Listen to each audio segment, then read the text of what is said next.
आज की प्रेस वार्ता सैकड़ों परिवारों की दुख की, उनके तकलीफ की, उनके कष्टों की वो कहानी है, वो हकीकत है जो सुनकर आप भी पिघल जाएंगे। आपके भी मन में दर्द होगा, तकलीफ होगी कि आखिर कोई व्यवस्था इतनी क्रूर कैसे हो सकती है, कोई सरकार इतनी क्रूर कैसे हो सकती है, इतनी संवेदनहीन कैसे हो सकती है। मैं बात कर रहा हूं शिपिंग मिनिस्ट्री से जुड़े हुए मामले की, समुद्री क्षेत्र में होने वाली घटनाओं से संबंधित बात कर रहा हूं। और ये कोई छोटा मोटा मामला नहीं है, आप सुनेंगे तो हैरान हो जाएंगे। करीब करीब 383 लोगों की मौत हुई है 4 साल में। पानी में, समुद्र में चलने वाले जहाज के अंदर भारत के 383 लोगों की मौत हुई है 4 साल में। ये 383 लोग कौन हैं? किसी के पति, किसी के बेटे, किसी के भाई, किसी के मामा, किसी के घर का प्यारा लड़का, उनकी मौत हो गई जब वो हिंदुस्तान से उस पानी की जहाज में निकले अपनी ड्यूटी करने के लिए, अपनी नौकरी करने के लिए। कौन लाइसेंस देता है इन कंपनियों को? पानी में जहाज चलाने वाली कंपनियों को लाइसेंस कौन देता है? भारत की सरकार, शिपिंग मिनिस्ट्री, डीजी शिपिंग। उनके लाइसेंस पर, उनकी अनुमति पर ये पानी में जहाज चलाने वाली कंपनियां ये सिर्फ चलती हैं। और क्या हो रहा है इसके अंदर? एक चीफ इंजीनियर संजय चौधरी, उनकी मौत हो गई 2018 में।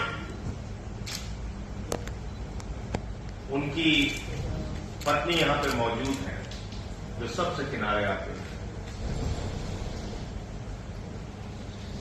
पिछले 7 साल से लगातार ये लड़ाई लड़ रही है न्याय की। सरकारी दफ्तरों के चक्कर काटे, तमाम आरटीआई लगाई, न्यायालय में गुहार लगाई, लेकिन आज तक न्याय नहीं मिला। इनके पति चीफ इंजीनियर थे, उनकी मौत हो गई 2018 में। संदिग्ध परिस्थिति।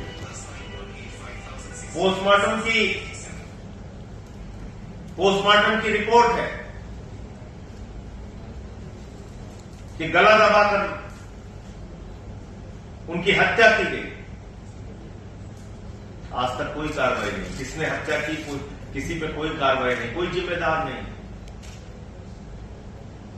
जब मौत हुई तो अंतर्राष्ट्रीय समुद्र के पानी में थे, मोरक्को के इलाके में थे। वहां से इनके पति की लाश आने में 16 दिन लग गए। ये तो इनके परिवार ने बड़ा प्रयास किया तो 16 दिन में आए, वरना किसी की मौत होती है तो 40 दिन, 50 दिन सिर्फ लाश आने में लगती है। क्या कर रहा है भारत का शिपिंग मंत्रालय? क्या कर रहे हैं भारत के प्रधानमंत्री, गृह मंत्री? एक चीफ इंजीनियर की मौत हो गई, उसकी लाश आने में 16 दिन। और तो छोड़िए, बहुत सारे लोगों की 40-40 दिन। इस तरफ सुल्तान का परिवार बैठा हुआ है, उसकी भी संदिग्ध परिस्थितियों, वो भी जहाज की एक कंपनी में एम्प्लॉय था, उसकी भी संदिग्ध परिस्थितियों में मौत हो गई। उनके बगल में विक्रम पटेल जी की भांजी बैठी हुई, वो भी एक जहाज की कंपनी में एम्प्लॉय थे, उनकी भी संदिग्ध परिस्थितियों में मौत हो गई। पता ही नहीं चल रहा है कि क्या, कहां, कैसे मौत हो गई। धनंजय राणा जी, धनंजय अरोड़ा जी, उनकी मौत हो गई। ये वो परिवार है जो आपके सामने है। वो मिसिंग उनकी उन्होंने कोई उसका क्लोजर नहीं दिया अभी मैं समझता हूँ, एक लोग धनंजय अरोड़ा का कोई क्लोजर नहीं मिला, मिसिंग में ही मिसिंग। और ये उदय सिंह जी 1 अगस्त को भी 2 अगस्त को, आपको 2 अगस्त से जहाज में गया, तब से मिसिंग है, पता नहीं, 5 दिन से उसका पता नहीं चल रहा है कहां चला गया। तो ये 2-3 सवाल हमारा शिपिंग मंत्रालय से है कि वो 383 लोग जिनकी मौत हुई है या जो मिसिंग है, उनके बारे में आपकी सरकार ने क्या कार्रवाई किया, आपके मंत्रालय ने क्या कार्रवाई किया। इन लोगों को जो लाइसेंस दिया जाता है, वो लाइसेंस किन शर्तों पे दिया जाता है, और अगर ये कंपनियां अपने ही कर्मचारियों का, अपने ही अधिकारियों का मौत होने पर भी कोई संज्ञान नहीं ले रही हैं, तो उस पर आप क्या कार्रवाई करते हैं। मुआवजा जो उनको मिलना चाहिए, जो उनका इंश्योरेंस साइन होता है, उसके कागजात आप परिवार वालों को नहीं देते, उसकी जानकारी नहीं देते, क्योंकि बहुत बड़ा मुआवजे की शर्तें, इंश्योरेंस की शर्तें बहुत बड़ी होती है, इसलिए आप उसको छिपाते हैं। और अकेले चाइनीज कंपनी है जिसमें कि करीब 46 लोगों की मौत हो चुकी है। Anglo eastern ship management company, 46 लोगों की मौत हो चुकी है अकेले उसके जहाज में,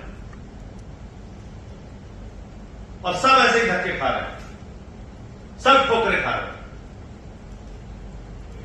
मैंने शिपिंग मंत्रालय के लिए सवाल लगाया, वो सवाल तो सेलेक्ट नहीं हुआ, लेकिन उससे एक खलबली मची हुई है कि ये कौन सा सवाल संजय सिंह ने पूछ दिया। हम तो आराम से लोगों को मार रहे थे, गायब कर रहे थे, और इसमें छोटे मोटे काम नहीं होते हैं। ड्रग्स के काम होते हैं, ह्यूमन ट्रैफिकिंग के काम होते हैं, स्मगलिंग के काम होते हैं, तमाम घपले और घोटाले ये कंपनियां करती है, जिसमें कई एम्प्लॉइज उसका विरोध करते हैं, उसकी वजह से भी उनकी जान ले ली जाती है, उसकी वजह से भी उनको मौत के घाट उतार दिया जाता है, कुछ पता नहीं चलता। तो शिपिंग मंत्रालय ने इन कंपनियों के लाइसेंस क्यों नहीं रद्द किए, जिन्होंने भारतीय अधिकारियों और कर्मचारियों की मौत पर कोई जवाब नहीं दिया, उनके खिलाफ कोई कार्रवाई क्यों नहीं किया, क्यों नहीं उन लोगों को अरेस्ट किया, क्यों नहीं उन लोगों के खिलाफ कार्रवाई की। पहला सवाल ये। दूसरा सवाल, इंश्योरेंस और मुआवजे से संबंधित आपने परिवार को कोई जानकारी क्यों नहीं दी, और किसी को 5 लाख, किसी को 10 लाख, किसी को 20 लाख, जिसको जैसे आपने चुप करा सके आपने चुप कराया। तीसरी बात, जब मौत हो जाती है तो आप एयरलिफ्ट करा के डेड बॉडी क्यों नहीं पहुंचाते जल्दी समय पे, 40-40 दिन क्यों लगाते हैं। इस आनंद फानन में कि उस लाश का पोस्टमार्टम ना करना पड़े, आप उस डेड बॉडी को लाने में भी डिले करते हैं। तो मैं ये मांग करता हूं भारत सरकार से कि ये पूरे जो मामले हैं मिसिंग के भी और डेथ्स के भी, एनआईए के द्वारा इसकी जांच कराई जाए और पूरा सच देश के सामने और उनके पीड़ित परिवारों के सामने आना चाहिए और पता लगना चाहिए कि क्या परिस्थितियां थी, किस कारण से इन लोगों की जान गई। तो मुझे इतनी बात कहनी थी और पार्लियामेंट में इस बार का सेशन तो नहीं चल रहा है, लेकिन अगला सत्र जब होगा देश की संसद में तब भी इस मामले को उठाएंगे। ये लोग कोई जंतर मंतर पे या कहीं और कोई प्रोटेस्ट करते हैं, आंदोलन करते हैं, उसमें भी शामिल रहूंगा। कोर्ट की लड़ाई ये लोग लड़ रहे हैं तो सड़क, सदन और कोर्ट तीनों जगह से इनके लिए न्याय की लड़ाई